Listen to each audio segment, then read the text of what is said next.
আসসালামু আলাইকুম everyone.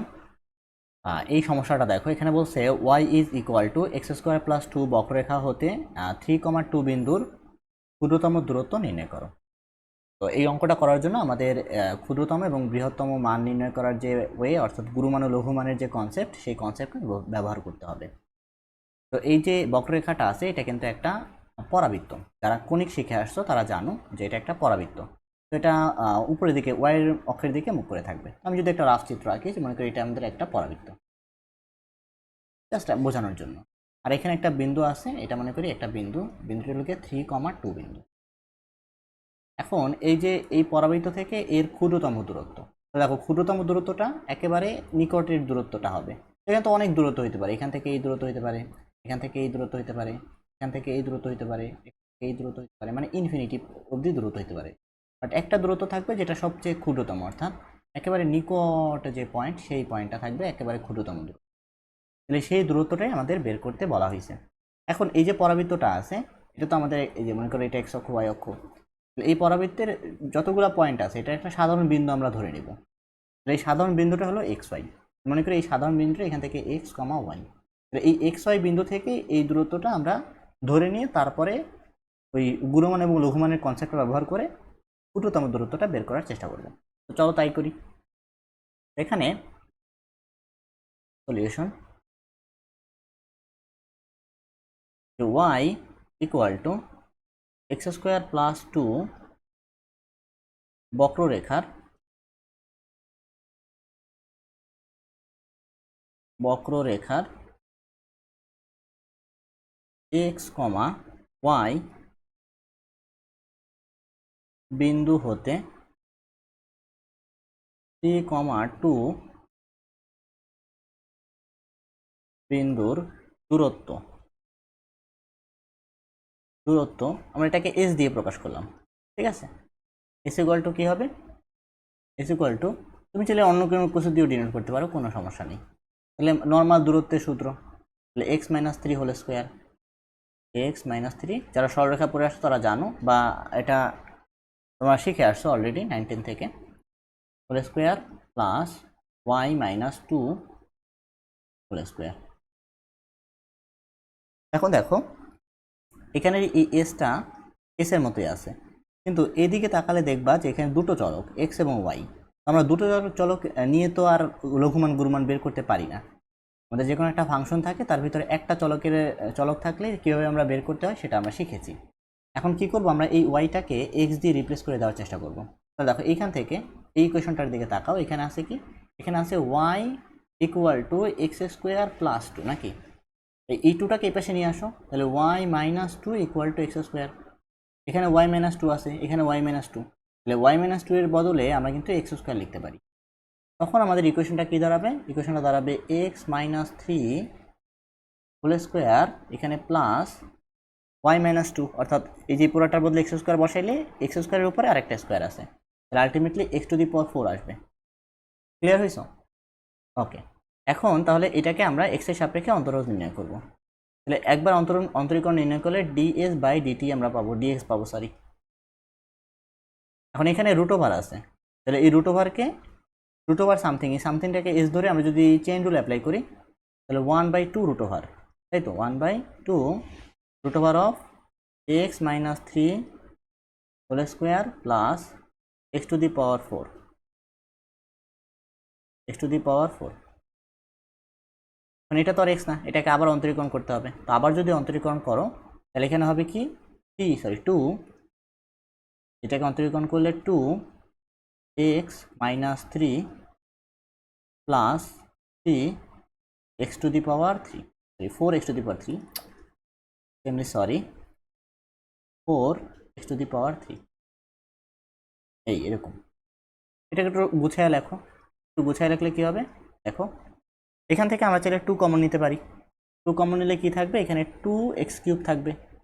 Two common নেওয়ার পর এই টু আর একটু কেটে দিব আর কি, বুঝতে পারছো? তাহলে two x cube plus x minus three, আর নিচে কী রইল? নিচে হইল root over of x minus three whole square plus x to the power four. এ পর্যন্ত ক্লিয়ার হয়েছে? ওকে, এখন আমাদের তো সেকেন্ড ডেরিভেটিভের মানটাও বের করতে হবে, কারণ এটাকে আবার অন্তরীকরণ করলে যে মানটা পাবো ওইটাতে এক্স এর মান বসায় দেখবো আসলে ক্ষুদ্রতম নাকি বৃহত্তম মানটা আমরা বের করতেছি। এই পর্যন্ত যারা ভিডিওগুলো দেখছো সিরিয়ালে উপরে আমি সবগুলো ভিডিও কিন্তু আপলোড করে দিয়েছি, তাদের বুঝতে কোনো সমস্যা হওয়ার কথা না। তাও বুঝতে সমস্যা হলে অবশ্যই কমেন্টে জানাবা, ঠিক আছে। এটাকে যদি আবার এক্সের সাপেক্ষে অন্তরীকরণ করি তাহলে D square S divided D x square equal, এখানে ইউ বাই ভি আছে, তো ইউ বাই ভি এর সূত্র অ্যাপ্লাই করো। নিচে আমাদের ভি স্কোয়ার করলে এই পুরোটা রুট উঠে যাবে, তাহলে এ এক্স মাইনাস 3, আর এখানে থাকবে কি স্কোয়ার আছে plus x to the power 4, এই আর উপরে এইটা রয়ে যাবে অর্থাৎ রুট ওভার অফ, এখানে আমার সম্ভবত জায়গা হবে না, তো আমি একটু চাপায় লেখা ট্রাই করতেছি। তাহলে x minus 3 whole square plus x to the power 4 to the power 4, okay. এখন উপরেরটাকে অন্তরীকরণ করতে হবে, উপরেরটাকে অন্তরীকরণ করলে এইটা গুণ এইটা হবে, তাহলে 3 দুগুণী 6, 6 প্লাস 6 এক্স এক্স স্কোয়ার আমাদের 6, আর এখানে এই একটা ইয়ে কমে যাবে, মানে এই 3 দুগুণী 6 আর এক্সের পাওয়ার 1 কমে যাবে, তাহলে 6 এক্সের উপর স্কোয়ার আর প্লাস হবে 1 প্লাস 1, বুঝতে পারছো? ওকে, এখন মাঝখানে মাইনাস, সূত্রের মাইনাস, এই মাইনাস দেওয়ার পরে এখন আমাদের নিচেরটার অন্তরীকরণ করতে হবে, উপরেরটাকে রেখে দিব, ক্লিয়ার? তো নিচেরটা যদি আমরা অন্তরীকরণ করি, নিচেরটা মানেই কিন্তু আবার এই পুরাটা, কারণ এই দেখো নিচেরটার এই যে নিচেরটা মানেই তো এই পুরাটা, এই যে এটাকে অন্তরীকরণ করলে এটা পাওয়া যায়, তাহলে নিচেরটার অন্তরীকরণ করা মানে এটাই তো নাকি? সেটাকে জাস্ট আমি কপি করে নিই, ঠিক আছে? আমি যদি কপি করে নিই,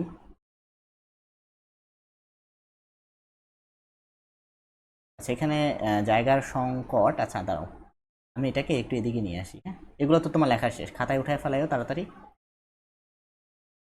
ওকে। আশা করি ওগুলো সব লেখা শেষ, না হলে রিভার্স করে এগুলো লিখে নাও, ঠিক আছে? এখানে আমরা কপি করে নিয়ে আসি এটাকে, আমরা সেটা অন্য পৃষ্ঠে যাইতে পারতাম, তাহলে একটু সৌন্দর্য নষ্ট হবে, এখানে আমি করে ফেলছি, হ্যাঁ এখানে তো এটা থাকবেই, এটাকে অন্তরীকরণ করার ফলে আবার কি হবে, আবার এটা রয়ে যাবে, অর্থাৎ উপরের যে অংশটা, এই যে উপরের অংশটা কিন্তু রয়ে যাবে, উপরের অংশটা আমি উপরে একটা স্কোয়ার দিয়ে দিতে পারি, তাহলে কিন্তু হয়ে গেল, বুঝতে পারতেছ? এটা একটু সাজায় লেখো সুন্দর মতো, সাজায় রাখলে এই যে এটা নিচে চলে আসবে, তাহলে নিচে চলে আসলে এখানে x minus 3 whole square plus x to the power 4, এটা তো এটার মতোই থাকবে, আর নিচে কি হবে, নিচে হবে এই যে এটা ওভার অফ, আচ্ছা এটা যদি আমি নিচে লিখি তাহলে আরো বিচ্ছিরি হয়, তুমি এভাবে রেখে দাও, আলটিমেটলি এটা আনলে তোমার এখানে আবার এটা তো আর পুরোটা নিচে নাই, ঠিক আছে? এইভাবে রেখে দিলাম আমি, এবার পয়েন্ট বসায় তারপর করবো, ঠিক আছে, ওকে প্যারা নেই। এখন আমরা আমাদের পরবর্তী ধাপ কি, ডিএস বাই ডিএক্সটাকে 0 ধরে এক্স এর মানটা বের করা। এখন ডিএস বাই ডিএক্স ইকুয়াল 0, এটা ইকুয়াল টু 0 হইলে আমাদের এটার মান কত ছিল, মান ছিল 2 x cube plus x minus 3 divided root over of x minus 3 whole square plus x to the power 4 equal 0, নাকি? তাহলে নিচেরটা ওই পাশে গুণ হয়ে যাবে বাদ, আর এইটা তাহলে কি হবে, 2 x cube plus x minus 3 equal 0। এখন এটাকে তুমি ডিরেক্ট ক্যালকুলেটরে দাও, ক্যালকুলেটরে দিলে দেখবে এক্স এর মান বের হয়ে গেছে, জাস্ট তুমি মেনুতে যাবা, মেনুতে গিয়ে যার ক্যালকুলেটর ইকুয়েশন সলভ করবা, আমাদের এখানে ডিগ্রি আছে 3, দিলাম 3, প্রথম এক্স কিউবের সহগ হলো 2, দিলাম 2, এখন এক্স স্কোয়ারের সহগ নেই, এটা 0 ইনপুট দিবা, এক্স এর সহগ 1 আর এখানে মাইনাস 3, তাহলে দেখবে আমাদের এক্স এর ভ্যালু চলে আসবে, এক্স এর ভ্যালু আসছে কয়টা, 3টা আসার কথা, বাট একটা ভ্যালু পাবা তুমি হলো গিয়ে বাস্তব, আর বাকি দুইটা অবাস্তব, বাস্তব ভ্যালুটার মান হলো 1, বাকি দুইটা তোমার আর নেওয়া লাগবে না, কারণ অবাস্তব ভ্যালু নিয়ে তো আমরা কাজ করতে পারবো না, ঠিক আছে? এখন এই 1 পেয়ে গেলাম, এখন 1 এর জন্য আমরা ক্ষুদ্রতম পাবো নাকি বৃহত্তম পাবো সেটা এখানে বসায় দেখতে হবে, বুঝতে পারছো? তো চলো বসাই, তাহলে এক্স ইকুয়াল টু 1 হলে d square s by d x square equal to কত, তাহলে এখন সব জায়গায় বসাও 1, আগে আমরা এই ভ্যালুটা বের করি, কারণ এই ভ্যালুটা সব জায়গায় আছে, বুঝতে পারছো? এই যে এই ভ্যালুটা এখানে দেখো, এখানে যদি আমি 1 বসাই তাহলে 1 মাইনাস 3 কত আসলো? -2, এর উপরে কি স্কোয়ার, তাহলে আমাদের 4, আলটিমেটলি 4 নাকি 4 প্লাস 1 5, তাহলে এটা আমাদের 5 আসবে। এখানে √5, এখানে 1 বসাইলে, এখানে 1 বসাইলে 6, 6 প্লাস 1 7, বুঝতে পারতেছো? √5 এখানে 7, তাহলে উপরে আমাদের কি আসতেছে? নিচে তো 5 আসবে, নিচে লিখে ফেলো 5, এখানে হবে √5, লিখে ফেললাম √5, এই পুরোটা কি 1 প্লাস 1 মানে 7, তাহলে 7 √5 ইন্টু 7 লিখে ফেললাম, মাইনাস নিচে আসবে √5, লিখলাম √5, আর উপরে দেখো এখানে 1, তাহলে 2 2 plus 1 minus 3, sorry 2 plus 1 minus 3, এখানে আমাদের 0 চলে আসতেছে। এটা যেহেতু 0 আসতেছে তাহলে এই পুরোটা লেখাই দরকার নেই, বুঝতে পারছো? এই পুরোটা আলটিমেটলি বাদ। ওকে, তাহলে আমাদের আলটিমেটলি কত আসলো? এখানে আসলো 7 √5 ডিভাইডেড 5, বুঝতে পারছো? জাস্ট আমি এইখানে এই 1টা বসাই দিলাম, d²s/dx², এখন আমাদের ভ্যালু আসছে 7 √5 ডিভাইডেড 5, এটা কিন্তু পজিটিভ ভ্যালু, অর্থাৎ এর মান কিন্তু 0-র চেয়ে বেশি বড়। এখন যেহেতু পজিটিভ ভ্যালু তাহলে আমরা ক্ষুদ্রতম মান পাবো। অতএব x = 1 এর জন্য s এর ক্ষুদ্রতম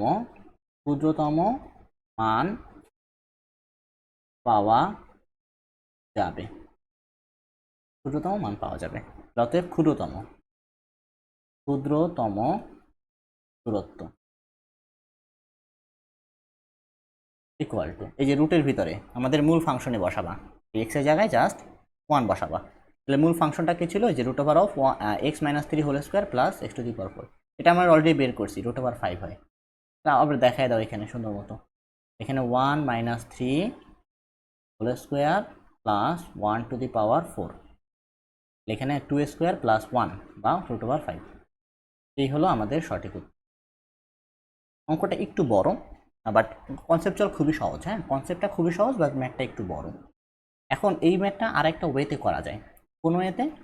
যে আমাদের ওই স্পর্শকের একটা কনসেপ্ট দিয়ে আমরা করতে পারি। যেমন মনে করো আমাদের এটা একটা যদি বক্ররেখা হয় এবং এটা একটা বিন্দু, হ্যাঁ, এই বিন্দু থেকে যদি আমি এখানে ক্ষুদ্রতম দূরত্বটা নিতে চাই, এই যেখানে এটা ছেদ করবে সেখানে যে একটা স্পর্শক অঙ্কিত হবে, সেই স্পর্শকটা এবং এটা পরস্পর অবিলম্ব হবে, বুঝতে পারছো? এই স্পর্শকের অবিলম্ব হবে এটা পরস্পর 90 ডিগ্রি। তো এই কনসেপ্টটা দিয়ে আরেকটু সহজে করা যায়, সহজ বলতে ক্যালকুলেশন একটু কম হবে। হ্যাঁ, তো তোমরা যদি চাও যে আমি আরেকটা ওয়েতে কীভাবে করা যায় তোমাকে দেখাই দিব, তাহলে তোমরা কমেন্ট করতে পারো, আমি অবশ্যই এটা দেখাই দিব। ঠিক আছে, আশা করি এই ম্যাথটা সবাই বুঝতে পারছো। ওকে।